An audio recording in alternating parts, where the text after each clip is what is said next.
Hello buddy, this is Steve here and welcome to GopherHaul. If you haven't started your business yet, what are you waiting for? If you don't start your business this year, you'll be at least 1 year older when you do. So get started today.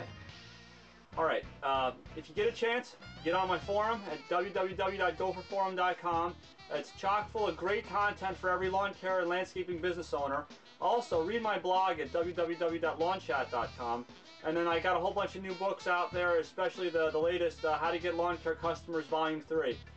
So there's a lot of great content on there. Get on there, read. There's always something new to learn. So today's topic we're going to talk about is how to upsell snow removal services.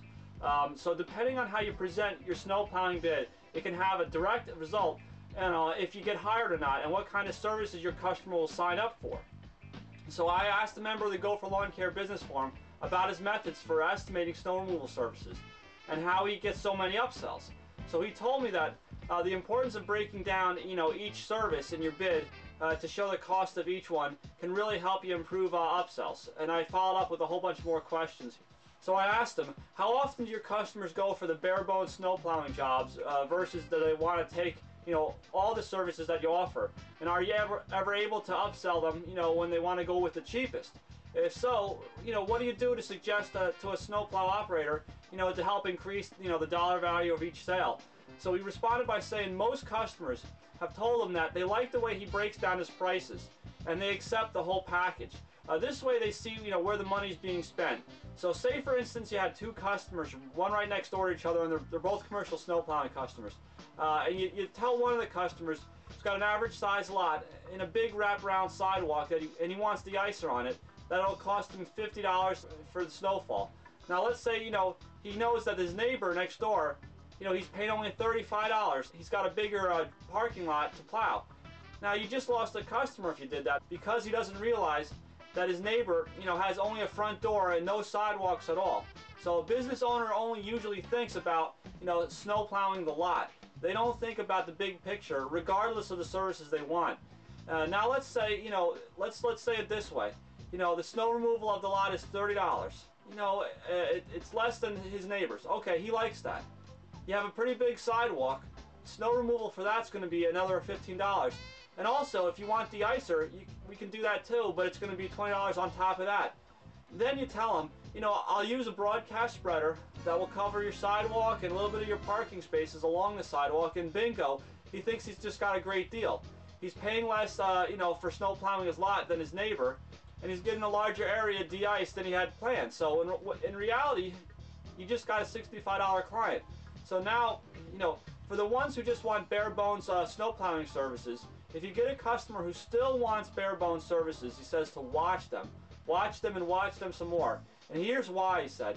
If a small business owner, they may think that they're going to be doing the sidewalks themselves and doing the de-icing themselves. So you're probably not going to get them to change their minds. But for a little bit of a larger business, they may use their employees to do this.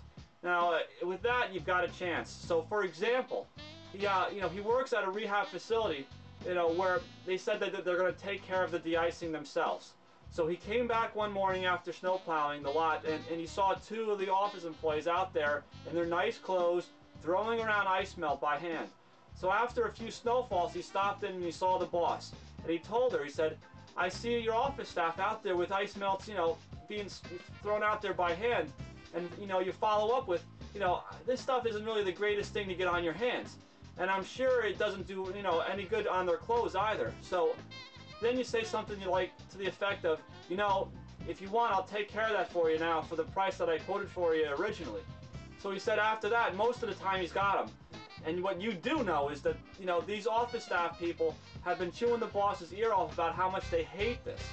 And they don't want to go out there and do this work. So if you keep watching them, there's a good chance you're going to find an opportunity to go in there and land that extra upsell. So another job he said he was doing was, he was doing a daycare center where that had a wheelchair ramp, and it was about 50 or 60 feet long. So the first year he provided, snow plowing service to them, he charged them $15 to shovel it. It had 5-foot high walls on both sides of it, so he said it was a real pain in the butt to shovel. So the next year he goes there, and they said their office staff's going to take care of it.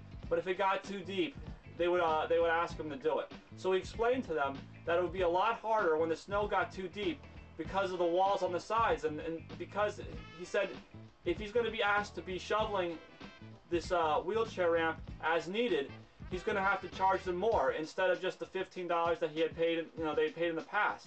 So the office said, hey, that's fine, but now he's got a snowblower. So the first time they called him to do the ramp, he said he was in and out of there in 10 minutes, and he charged them $25 extra just to do the ramp. So he said, remember, if you're not doing these different services, someone at the office is. Figure out who's doing it, and then use it to your advantage. Also, after his first year plowing on his own and seeing exactly what his expenses were, he raised his prices in the second year, and he didn't lose a single customer. So he said good, friendly service is so important, and it's going to allow you to raise your prices to cover your expenses and make a profit on it. So remember these things when you're trying to upsell different services, not just plowing the driveways, de-icing, clearing sidewalks, clearing wheelchair ramps, all this stuff. You can do it, and I hope this has helped you out. So until the next time we speak, always remember to dream it, build it, go for it. And ultimately, this show wouldn't be possible if it wasn't for Gopher software. So if you get a chance, you're a lawn care business operator, you need software to run your business, even if you're just starting. The Gopher software is very inexpensive, and what it's going to do is it's going to allow you to get everything organized. It's going to allow you to get all your bills organized, all your schedule organized. You're going to be able to print out daily worksheets. You're going to be able to print out invoices when you need them. It works with the Plow software. It also has a barcode reader so you can scan in when jobs are completed or if invoices are paid. And one of the biggest mistakes you see a lot of lawn care businesses make is that they don't keep track of how much people owe them, they don't get their invoices out on time, or they mess up their schedules. So this also can track your chemical applications, your employee times, and it can also track your equipment preventive maintenance repair schedules. So if you get a chance, get on GopherSoftware.com, download the free trial version, try it out for 30 days, and until the next time we see you, always remember to dream it, build it, go for it.